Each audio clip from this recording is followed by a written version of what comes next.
Tears streamed down Emily Morrison's face as she cradled her newborn daughter in her arms. The hospital room felt suddenly cold and empty, despite the machines beeping steadily in the background. She had just experienced the most beautiful moment of her life, only to have it shattered by the man who had promised to love her forever.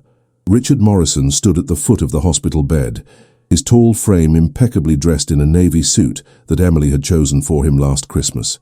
His handsome face, once so familiar and comforting, now seemed like a stranger's. In his manicured hands he held a manila envelope containing divorce papers, which he had just placed on Emily's bedside table, with the casual indifference of someone dropping off dry cleaning. "I'm sorry, Emily, I can't do this anymore," Richard said, adjusting his silk tie. "Victoria makes me feel alive again. You've been so focused on having this baby that you haven't been the woman I married for years." Emily clutched her 2-day-old daughter Sophia closer to her chest, as if the tiny bundle could shield her from the cruelty of Richard's words. 20 years of marriage, dissolved in a sterile hospital room while she was still recovering from childbirth. 20 years during which she had gradually set aside her promising career as an architect to become the perfect wife to a rising business star. "Richard, please," she whispered, her voice cracking. "We just became parents. This is our daughter. We wanted this for so long."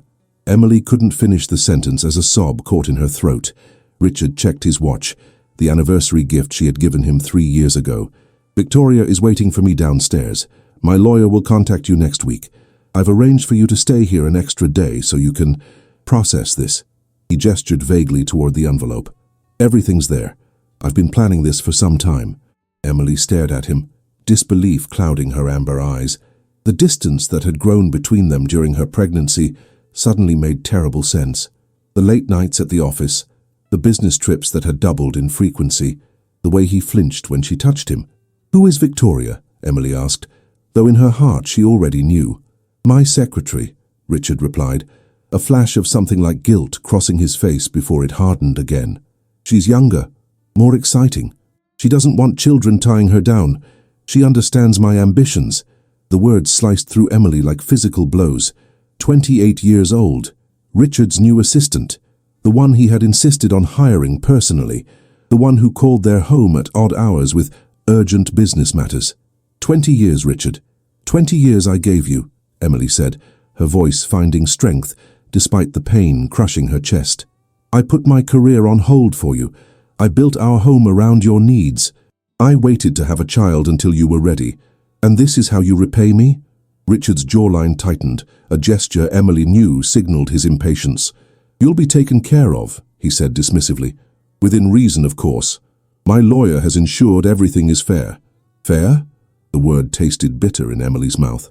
"I need to go now," Richard said, taking a step toward the door. He paused, looking at the bundle in Emily's arms. For a moment his expression softened. "She looks like you," he said quietly. Then, straightening his shoulders, he added, "I'll provide financially for her, but I'm not cut out to be a father. I never was. That was your dream, not mine." With those words, he turned and walked out, the door closing behind him with a soft click that somehow sounded as final as a gunshot. Emily sat frozen, the magnitude of what had just happened washing over her in crushing waves. Outside her window, the Boston skyline glittered in the afternoon sun, oblivious to the fact that her world had just collapsed. She looked down at Sophia, peaceful and unaware, with wisps of dark hair like her own, framing her tiny pink face. "It's just you and me now," Emily whispered, a tear falling onto Sophia's blanket. "But we'll be okay. Somehow, we'll be okay." 3 days later, Emily was discharged from the hospital. Claire Bennett, her friend of 15 years, waited for her at the entrance, concern etched across her kind face. Claire had been Emily's roommate in architecture school before Emily had chosen to focus on supporting Richard's career instead of her own. "My guest room is ready for both of you," Claire said, taking Emily's overnight bag. "Stay as long as you need." Emily nodded gratefully, unable to form words around the lump in her throat. The reality of her situation was still sinking in. She had called their home, Richard's home now, she supposed, only to have Victoria answer the phone with proprietary confidence. Emily had hung up immediately, hands shaking. When they arrived at Claire's modest apartment, Emily settled Sophia into the travel crib Claire had purchased. Then she sank onto the guest bed, physical and emotional exhaustion overtaking her. "He planned this, Claire," Emily said, finally allowing herself to break down completely. "He waited until I gave birth. He waited until I was at my most vulnerable, with a newborn to care for. Who does that?" Claire sat beside her, arm around her shoulders. "A coward," she said firmly. "A selfish, heartless coward." Emily wiped her tears and pulled out her wallet. "I have $200 cash. My credit cards aren't working anymore. He must have cancelled them already." She laughed bitterly. 20 years together, and I'm left with $200 and a newborn baby. "What about your joint accounts?" Claire asked, her brow furrowing. Emily shook her head. "Frozen. The letter from his lawyer said it's pending the divorce settlement. I checked my personal account and my last deposit was there, but it's barely enough for diapers and formula for a month." Claire's expression hardened. "That can't be legal. You need to get a lawyer, Emily. A good one." "With what money?" Emily asked, gesturing around her. "Everything is in his name. The house, the cars, the investments. I trusted him, Claire, completely." Claire squeezed her hand. "Then we'll figure it out together. You're not alone in this. And you're not the same naive 20-year-old who fell for his charm. You're Emily Morrison, the most talented architect in our class, the woman who redesigned the Porter Museum extension that won all those awards." Emily looked over at Sophia, now sleeping peacefully. Despite everything, a fierce love surged within her. "You're right," she said, straightening her shoulders. "Richard thinks he's broken me, but he has no idea what I'm capable of." What Emily didn't know then was just how much strength she would need to find. Richard hadn't just planned to leave her. He had orchestrated her complete financial destruction, and the battle ahead would require everything she had and more. But as she watched her daughter sleep, something shifted inside Emily Morrison. The woman who had spent 20 years molding herself to fit a man's expectations began to dissolve. In her place, a new Emily was emerging, one who would rebuild her life from the ground up, brick by determined brick. Little did Richard know that his cruelest act would unleash a force he never anticipated. The woman he had discarded in that hospital room would rise to heights he could never imagine, proving that sometimes losing everything is the first step to gaining something far greater than what was lost. The weeks that followed blurred together in a haze of sleepless nights and tearful days. Emily moved mechanically through her new routine, feeding Sophia, changing diapers, trying to soothe her colicky cries at 3 in the morning. Each day she checked her email for updates from the budget lawyer Claire had helped her find, and each day the news grew worse.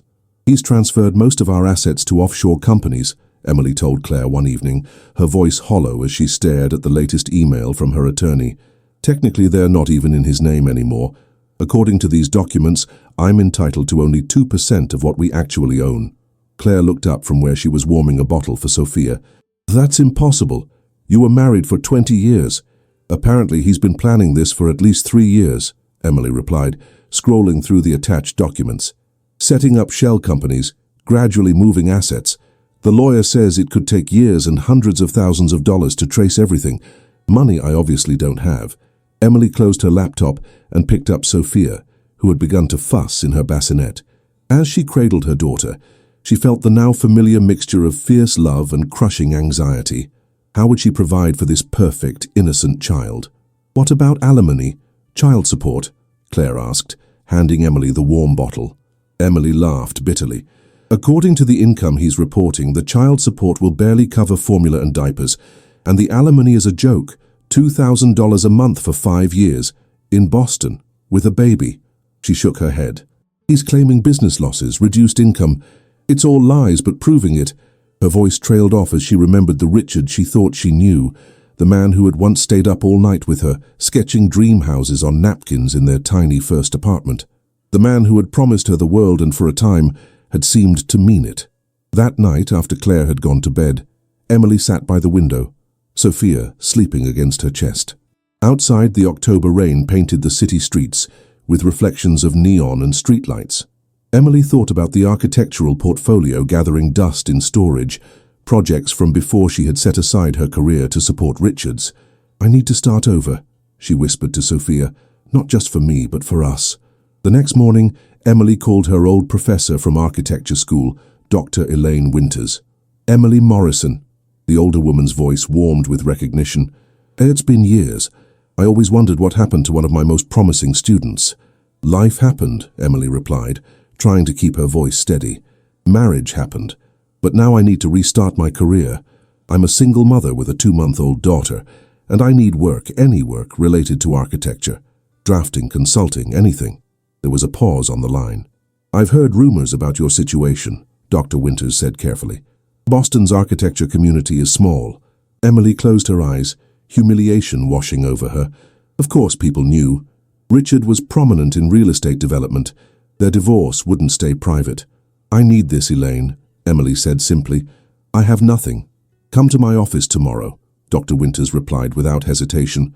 Bring your old portfolio and a resume. We'll start there.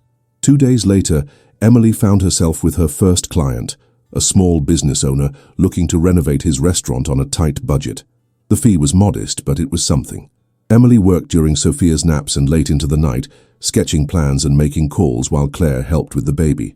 By December, Emily had taken on 3 more small projects. The work was exhausting, especially with a baby who still woke every 3 hours, but each completed job brought not just money, but something Emily had almost forgotten: pride in her own abilities. I found an apartment we can afford, Emily told Claire one evening, bouncing Sophia on her hip. It's tiny and in a terrible neighborhood, but it's ours. Claire looked up from her laptop, concern etched on her face. Are you sure you're ready? You know you can stay here longer. Emily nodded. I need to stand on my own 2 feet, and you've already done more than enough. The apartment was indeed tiny, a 1-bedroom walk-up with peeling paint and unreliable heating, but on the day Emily and Sophia moved in, she felt a strange sense of triumph. This shabby little space represented the first step in her new life, one built entirely by her own hands. That night, after setting up Sophia's crib in the corner of the bedroom, Emily opened her laptop to check her bank account. The latest child support payment from Richard had arrived, a sum that barely covered 2 weeks of childcare, which Emily would need if she wanted to take on more clients. With trembling fingers, she opened a browser and typed, Richard Morrison, Boston. News articles appeared immediately. Morrison Enterprises breaks ground on luxury waterfront development. CEO Richard Morrison and fiancée Victoria Reed attend charity gala. Boston's power couples, Richard Morrison and Victoria Reed, making waves. The photo accompanying the last article showed Richard and Victoria at some glittering event. Victoria's hand rested possessively on Richard's arm, a massive diamond ring catching the camera flash. They were standing in what Emily recognized with a jolt as their former living room, the home she had designed and decorated over the course of their marriage. Emily slammed the laptop shut, her hands shaking. While she was counting pennies for baby formula, Richard was throwing galas in the home that had once been hers. The injustice of it burned in her chest like physical pain. But mixed with the pain was something new, a cold, clear anger that crystallized into determination. Richard had taken everything from her once. She would never allow herself to be that vulnerable again. The next morning, Emily called Dr. Winters again. I need more work, she said without preamble. As much as you can send my way. And I need connections. People who might be willing to take a chance on me for larger projects. Emily, Dr. Winters said gently, rebuilding a career takes time, especially with a young child. You can't... I have to, Emily interrupted. You don't understand. He's getting married again. In our house, the one I designed. Meanwhile, I'm living in an apartment where I have to run the shower for 20 minutes to get hot water. There was a long pause before Dr. Winters spoke again. There's a small firm looking for a consultant on a community center project. The pay isn't great, but it could lead to more work. I'll send them your information. Thank you, Emily said, relief flooding her voice. And Emily, document everything. Every penny he gives you, every expense for Sophia, every time he misses a visit. It may not seem important now, but someday it might be. Emily glanced at Sophia, now 5 months old, playing on a blanket on the floor. I will, she promised. What Emily didn't know then was that Richard's campaign against her extended far beyond hiding assets. As she would soon discover, he had been systematically sabotaging her professional opportunities for years. But in his arrogance, Richard had made a critical miscalculation. He had underestimated the woman he had discarded, a woman who was rediscovering her own power with each passing day. And as winter gave way to spring, Emily Morrison was laying the groundwork for a comeback that would shake the very foundations Richard thought he had built his new life upon. Spring arrived, bringing with it a fragile sense of hope. Sophia was now 8 months old, sitting up on her own and babbling happily. Emily had established a routine that, while exhausting, allowed her to juggle motherhood and her growing consulting business. She had even managed to save enough for a security deposit on a slightly better apartment in a safer neighborhood. Then came the phone call that shattered her precarious stability. "Miss Morrison, this is Janet from Little Explorers Daycare. I'm afraid there's been an issue with your payment." Emily frowned, cradling the phone between her ear and shoulder as she prepared Sophia's breakfast. "That's impossible. The payment should have gone through automatically from my account. The payment was rejected.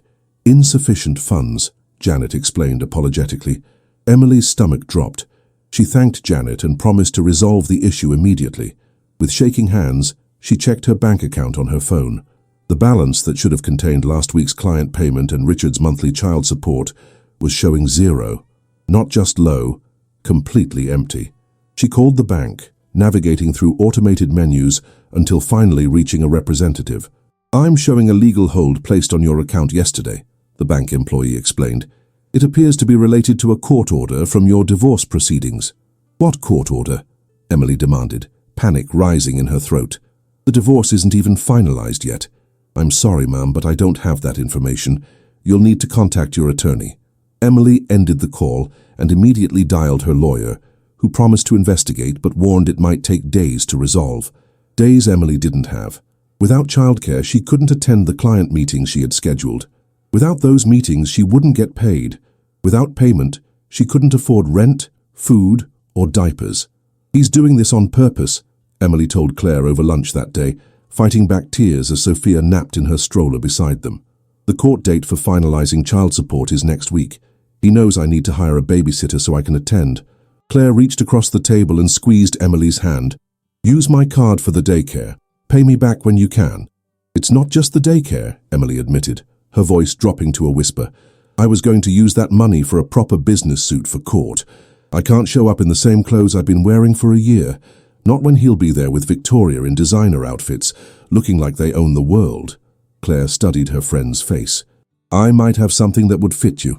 And Emily, when you go to that courtroom, hold your head high. You're rebuilding your life from scratch while raising a beautiful daughter. That's worth more than any designer suit." The following week, Emily sat in the courtroom wearing Claire's navy pantsuit, which had been hastily altered the night before. Across the aisle, Richard sat with his attorney, a man whose cufflinks probably cost more than Emily's monthly rent. Victoria sat behind them, her slender figure draped in a cream-colored dress that Emily recognized from a magazine. $1,200 at least. Richard didn't look at Emily once during the proceedings. He stared straight ahead, his jaw set in the stubborn expression she knew so well. "Your Honor," Richard's attorney argued smoothly, "my client has provided documentation showing significant business losses over the past year. The proposed child support reflects his current financial reality." Emily's lawyer, a recent graduate working at reduced rates, seemed intimidated by the opulence of Richard's legal team. "Your Honor, we believe Mr. Morrison is hiding assets and underreporting his income to avoid fair child support payments. Do you have evidence of these hidden assets?" the judge asked. "We're working to obtain it," Emily's lawyer replied weakly. "But my client was a homemaker for most of their 20-year marriage. She has limited resources to conduct the kind of investigation needed." The judge looked sympathetic but shook his head. "Without evidence, I must rule based on the financial disclosures provided. Child support is set at $1,500 monthly, with a review possible in 6 months if new financial information comes to light." Emily sat perfectly still, not allowing herself to react. $1,500 a month in Boston. It was barely enough for childcare, let alone all of Sophia's other needs. As they left the courtroom, Richard finally looked at Emily. For a brief moment, something like regret flickered across his face. Then Victoria appeared at his side, sliding her arm through his, and his expression hardened again. "Emily," he said with a nod, as if they were casual acquaintances. Emily looked directly into the eyes of the man she had once loved beyond reason. "You won't get away with this forever," she said quietly. "Someday you'll have to face what you've done." Richard's mouth tightened. "I've done nothing illegal," the judge agreed. "I wasn't talking about legality," Emily replied. "I was talking about humanity, about decency. About the daughter you've never even held. Richard glanced at Sophia, who was watching him curiously from Emily's arms. For a moment, he seemed about to reach toward her. Then Victoria tugged at his arm. "The car is waiting, Richard. We'll be late for the luncheon." He turned away without another word, leaving Emily standing in the courthouse hallway, holding the daughter he had rejected. That night, after putting Sophia to bed, Emily sat at her small kitchen table with a notepad. The court case had been a setback, but Emily Morrison was not defeated. Not yet, not ever again. She began to list her assets, not financial ones. Richard had made sure those were minimal, but other resources. Her education, her talent, her growing network of clients and contacts, her friendship with Claire and Dr. Winters, her determination. At the top of the page, she wrote, Operation Phoenix. Under it, she began to outline a plan. First, she would need to uncover evidence of Richard's hidden assets. Without the money for private investigators, she would have to be creative. Emily remembered that Richard's company regularly hired cleaning staff through an agency. Perhaps. The idea seemed absurd at first. Emily Morrison, once the wife of one of Boston's most prominent businessmen, working as an office cleaner. But the more she considered it, the more sense it made. Cleaners were invisible to men like Richard. They worked after hours, had access to offices, computers left logged in, documents left in printers. It was a desperate plan, but Emily was beyond caring about pride. This was about survival, hers and Sophia's. The next day, Emily applied to the cleaning company that serviced Richard's office building. 2 days later, she was hired. For 3 nights a week, while Claire watched Sophia, Emily donned a uniform and pushed a cleaning cart through the offices of Boston's business elite. She never made it to Richard's floor. Security was too tight, access too restricted. After 3 weeks of exhausting herself working nights cleaning and days designing, Emily had to admit defeat on that front. But the experience had shown her something important, how invisible service workers were to the wealthy, how much they saw and heard while being treated as if they weren't there. "I need a new approach," Emily told Dr. Winters during one of their monthly mentoring sessions. "I can't fight him on legal grounds, not yet. I need to build myself up first." Dr. Winters studied Emily thoughtfully. "There's an opening at Blackwell & Associates, junior architect position. The pay is better than what you're making now with your freelance work." Emily shook her head. "I've applied to 5 firms already. As soon as they check references and realize who my ex-husband is, the offers mysteriously disappear." "What are you saying?" "I'm saying Richard is sabotaging me," Emily said flatly. "I can't prove it, but I know it's happening. Last month, I was practically guaranteed a position at Hammond Design, and then suddenly they went with another candidate. The same thing happened at Wyatt & Partners." Dr. Winters looked troubled. "If that's true, it's despicable, but also difficult to combat." Emily nodded, bouncing Sophia on her knee. The little girl was growing so fast, already pulling herself up to stand, her dark curls framing a face that looked startlingly like Emily's own. "So I need to find a way around him," Emily concluded. "A path he can't block.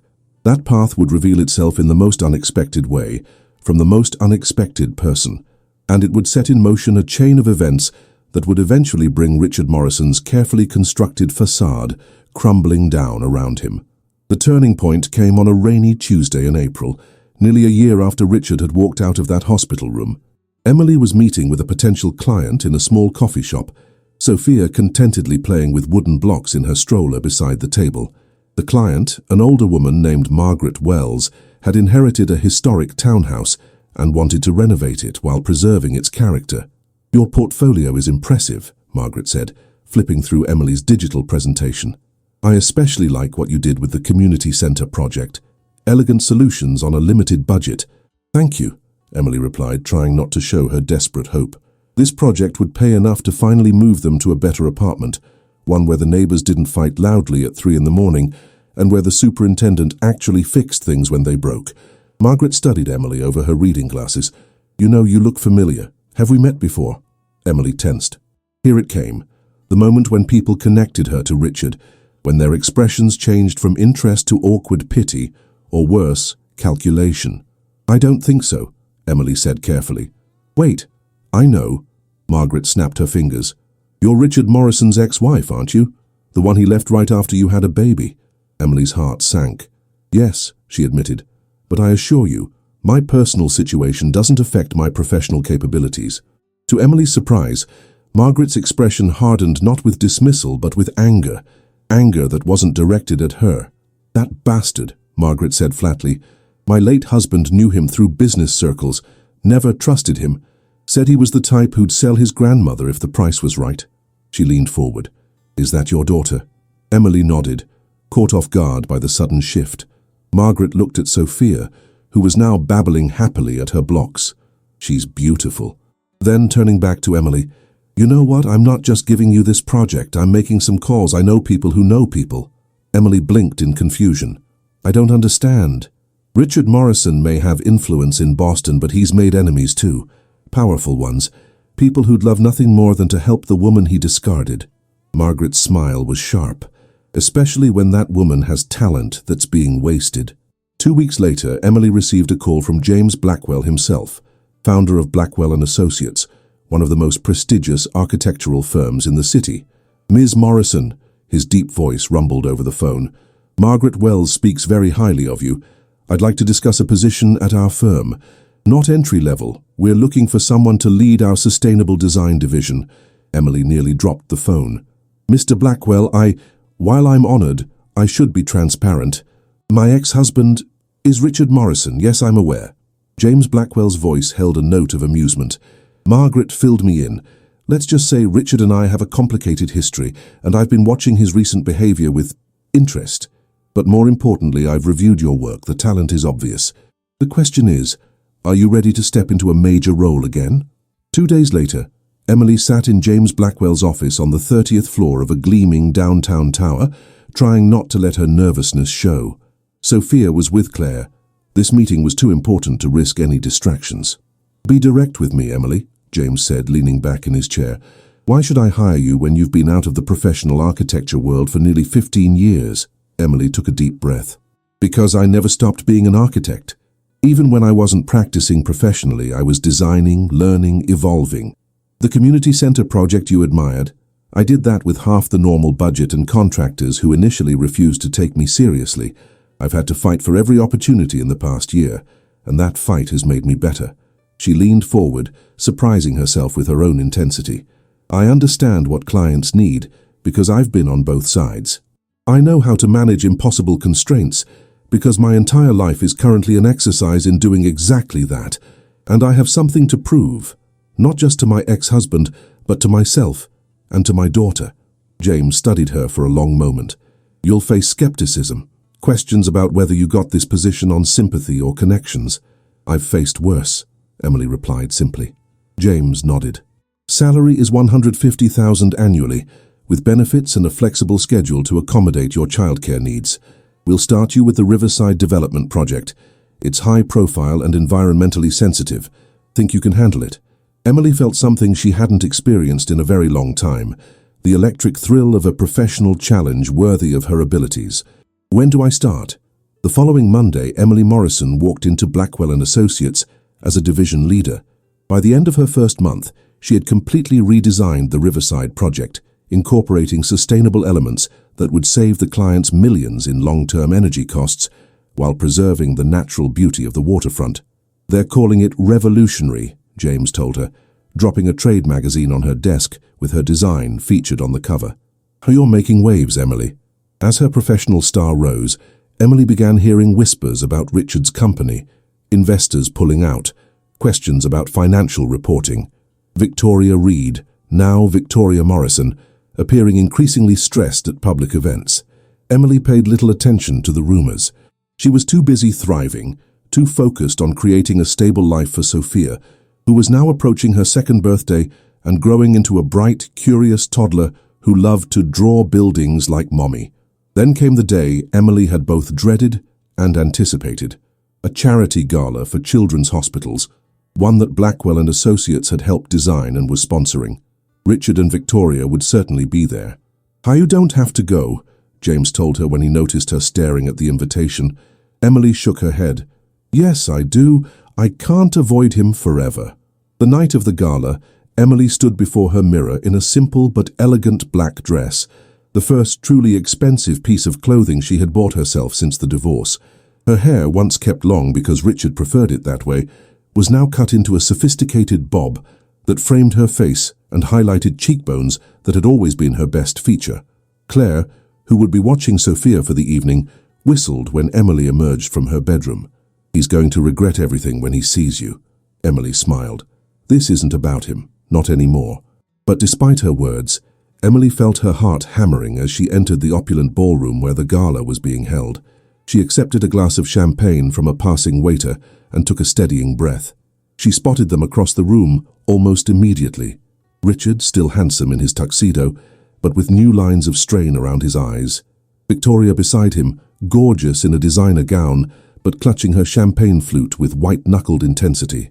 They were speaking with a group of investors, Richard gesturing emphatically about something. Emily was about to turn away when Richard looked up and saw her. His expression froze. For a long moment, they simply stared at each other across the crowded room. Then, to Emily's surprise, Richard excused himself from his group and began walking toward her. Victoria noticed, her face tightening with anger, but she remained behind. "Emily," Richard said when he reached her, his voice carrying the slightest tremor. You look wonderful." "Thank you," Emily replied, proud of how steady her own voice remained. "The children's wing at Boston Memorial, that was your company's project, wasn't it?" Richard's expression flickered. "Yes, though I hear you're working on the new Children's Rehabilitation Center for Mercy Hospital. The design is impressive." "It is," Emily agreed. "We're breaking ground next month." An awkward silence fell between them. Finally, Richard spoke again, his voice lower. "How is she, Sophia?" The question caught Emily off guard. In 2 years, Richard had never once asked about his daughter, never sought to see her, never sent so much as a birthday card. "She's extraordinary," Emily said simply. "She loves building blocks and has my stubborn streak. She has your eyes." The last detail slipped out before she could stop it. Richard swallowed hard. "Emily, Richard!" Victoria's voice cut through whatever he had been about to say. She appeared at his side, slipping her arm possessively through his. "The Andersons are asking for you." Her eyes flicked dismissively over Emily. "Hello, Emily. So nice to see you." Back in circulation. The condescension in her tone was unmistakable, but Emily merely smiled. "Victoria, congratulations on your marriage. I hope it brings you everything you deserve." Victoria's eyes narrowed at the double-edged comment, but before she could respond, a distinguished older man approached their group. "Emily Morrison," he exclaimed warmly, "the woman of the hour. Your redesign of the waterfront commons is the talk of the industry. James Blackwell tells me you're being considered for the International Sustainability Award." Emily smiled genuinely at the man, Harold Peterson, one of the most respected developers in the Northeast. "You're too kind, Harold. The Commons project was a team effort." "Nonsense," Harold replied. "James says you're the best talent he's seen in 20 years. He turned to Richard, whose face had gone rigid. "Richard, you must be proud of your ex-wife's accomplishments." Richard forced a smile. Of course, Emily was always talented. Harold turned back to Emily, completely missing the tension. "We must talk about the Denver project. My company is looking for exactly your kind of innovative thinking." As Harold led Emily away, she caught a glimpse of Richard's face. For the first time since she had known him, Richard Morrison looked afraid. What Emily didn't know then was how justified that fear was. Richard's company was teetering on the brink of collapse, undone not by Emily's rise, but by his own hubris and financial mismanagement. And the reckoning that was coming would change everything once again. 3 years passed in a blur of achievements and milestones. Emily's Waterfront Commons project won the International Sustainability Award, thrusting her into the global spotlight. Sophia celebrated her 5th birthday with a party in the backyard of the small but charming house Emily had finally been able to purchase in a good school district. And Blackwell and Associates had promoted Emily to partner, with her name now appearing on the company letterhead. Life had settled into a rhythm that, while demanding, brought Emily deep satisfaction. Her relationship with Sophia was the center of her world. The little girl was growing into a thoughtful, creative child with her mother's determination and a curiosity about everything. Then came the phone call that disrupted the careful balance Emily had created. Emily Morrison. The voice on the other end was unfamiliar, formal. "Yes, this is she." My name is Dr. Harold Lieberman. I'm calling regarding Richard Morrison.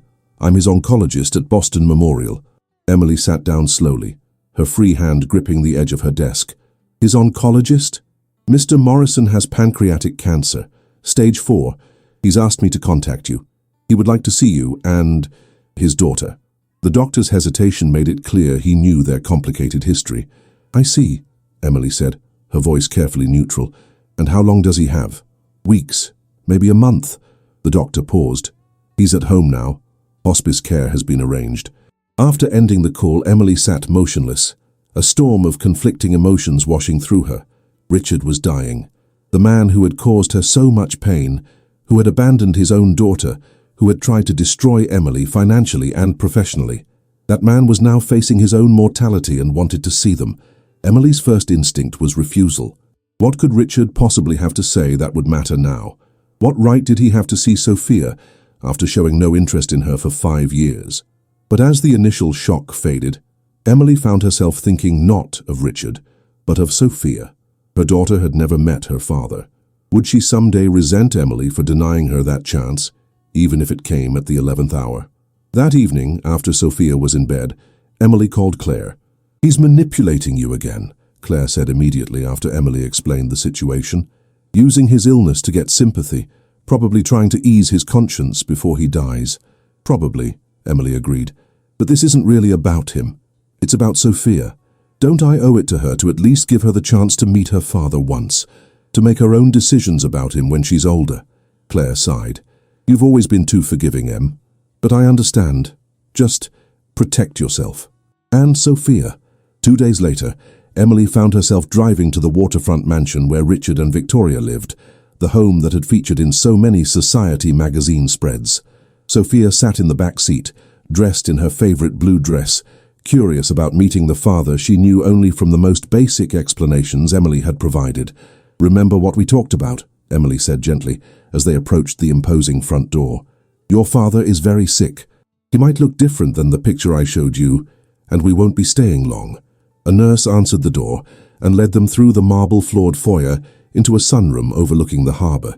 The room had been converted into a sick room, with a hospital bed positioned to take advantage of the view. Richard lay propped against pillows, a shadow of the vigorous man who had walked out of that hospital room 5 years earlier. His face was gaunt, his once thick hair thin and grey. An IV stand stood beside the bed, and medical equipment beeped softly in the background. Victoria was nowhere to be seen. Richard's eyes widened when he saw them, then filled with tears. "Emily," he said, his voice barely above a whisper. "You came. And Sophia." Emily guided Sophia forward, her hand protectively on her daughter's shoulder. "Sophia, this is your father." Sophia studied Richard with solemn eyes, then said with the directness only children possess, "You're the man from the picture, the one who went away when I was a baby." Richard flinched but nodded. "Yes, that's me." "Why are you crying?" Sophia asked. Richard wiped at his eyes. "Because I'm sad about all the things I missed, and because I'm very sick." "My friend Lily's grandpa was sick like you," Sophia said. "He went to heaven." Richard's face crumpled. "Yes, that's what will happen to me soon." Emily felt her own eyes burning but kept her expression composed. "Sophia, would you like to show your father the drawing you brought?" Sophia nodded and pulled a folded paper from her small purse. She approached the bed cautiously and handed it to Richard. "It's a house I designed. Mommy says I might be an architect too someday." Richard unfolded the childish drawing of a house with many windows and what appeared to be a garden. "It's beautiful," he said, his voice breaking. "You're very talented, just like your mother." "I'll draw you another one next time," Sophia offered. Richard exchanged a glance with Emily over Sophia's head. "I would like that very much, but I might not be here for next time." "Oh," Sophia said, processing this. "Then can I keep that one, to remember you?" Emily saw Richard struggling to maintain his composure. "Sophia, why don't you ask the nurse if you can have a juice? I need to talk to your father for a few minutes." When Sophia had left with the nurse, Emily sat in the chair beside Richard's bed. Neither spoke for a long moment. "She's perfect," Richard finally said. "Smart, kind, beautiful like her mother." "Yes, she is," Emily agreed. "No thanks to you." Richard closed his eyes briefly. "I deserve that. I deserve far worse." "Why did you ask us to come, Richard? What do you want?" To apologize, he said simply.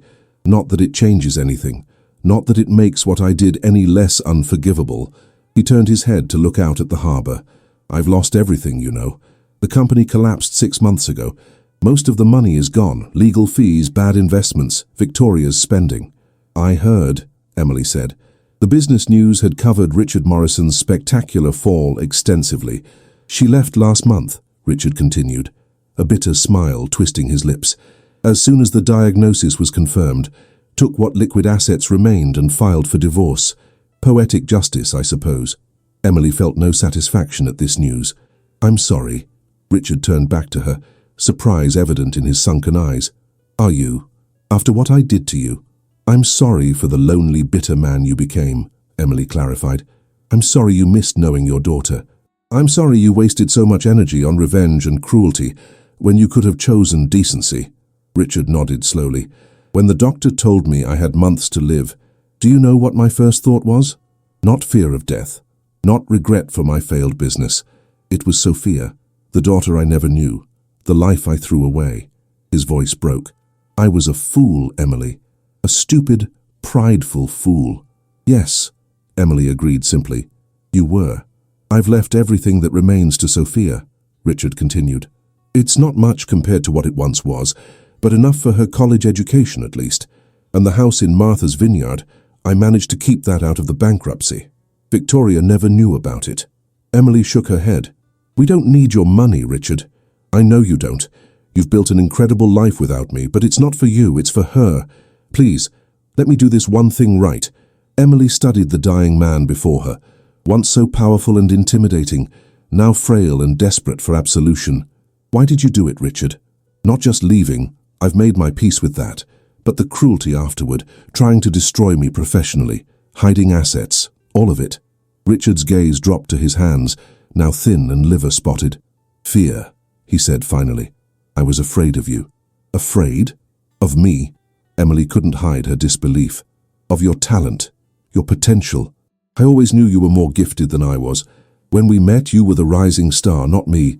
I was terrified that if you resumed your career, everyone would see it, that you would outshine me. So I kept you small, convinced you to set aside your ambitions for mine. He looked up, his eyes haunted.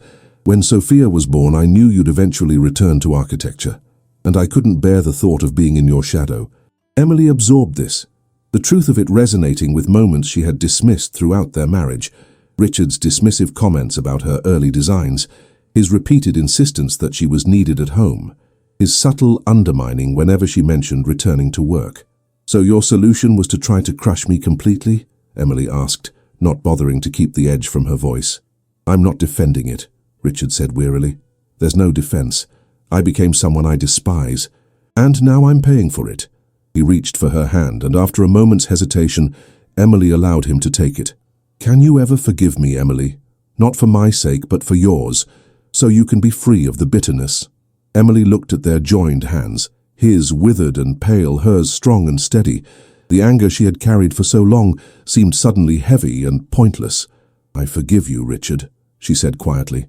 And not because you deserve it, but because I don't deserve to carry this weight anymore. And because I want Sophia to grow up seeing that forgiveness is possible, even for the deepest wounds. Relief washed over Richard's gaunt face. Thank you, he whispered. Sophia returned then, juice box in hand, and the moment passed. They stayed another half hour, Sophia chattering about school and her friends, while Richard listened with rapt attention, as if trying to absorb every detail of the daughter he would never truly know. When it was time to leave, Sophia surprised both adults by leaning over the bed and carefully hugging Richard. Goodbye, Father, she said, with a gravity beyond her years. I'm glad I got to meet you. Richard died 3 weeks later. Emily took Sophia to the small private funeral. Victoria did not attend. Afterward, Emily honored Richard's wishes regarding Sophia's inheritance, setting up a trust fund for her education. 3 years later, on a crisp autumn day, Emily stood on a podium before a gleaming new skyscraper in downtown Boston, her most ambitious project to date, a $400 million mixed-use development that incorporated cutting-edge sustainable technologies. Beside her stood 8-year-old Sophia, poised and confident in a blue dress that matched her mother's suit. Ladies and gentlemen, the mayor announced, I present to you the Morrison Building, designed by internationally acclaimed architect Emily Morrison. Applause erupted as Emily and Sophia together cut the ceremonial ribbon. Cameras flashed, capturing the moment for posterity, a moment that would be preserved in architecture textbooks and business journals for decades to come. Later, as they walked through the soaring atrium of the building that bore their name, Sophia looked up at her mother. "Do you think Father would be proud of this building?" Emily considered the question carefully. "I think he would be proud of us," she said finally, "of who we've become." That evening, Emily stood at the window of their home, looking out at the Boston skyline, now permanently altered by her vision. The woman who had once been abandoned with $200 and a newborn baby had transformed herself into one of the most respected architects in the world. She thought of Richard sometimes, not with anger anymore, but with a complex mixture of emotions that had settled into something like peace. He had taken everything from her once, only to inadvertently set her on the path to becoming more than she might ever have been as his wife. Emily turned from the window to watch Sophia at the dining table, sketching designs for a treehouse she wanted to build. The true legacy of her journey wasn't in buildings of steel and glass, impressive as they were. It was in the resilient, creative girl who had never seen her mother as a victim, only as a force of nature who could not be broken. Sometimes, Emily reflected, what appears to be our greatest tragedy becomes the doorway to our greatest triumph. Sometimes we must lose everything to discover what we are truly capable of building from the ashes. And sometimes, the most powerful statement isn't revenge, but the quiet dignity of rising far beyond what those who hurt us ever imagined possible. If you've made it this far, please like and subscribe to the channel. It's just 2 clicks for you, but it means the world to me. Comment below with your thoughts on the story. Thank you from the bottom of my heart for staying with me until the end. See you next time.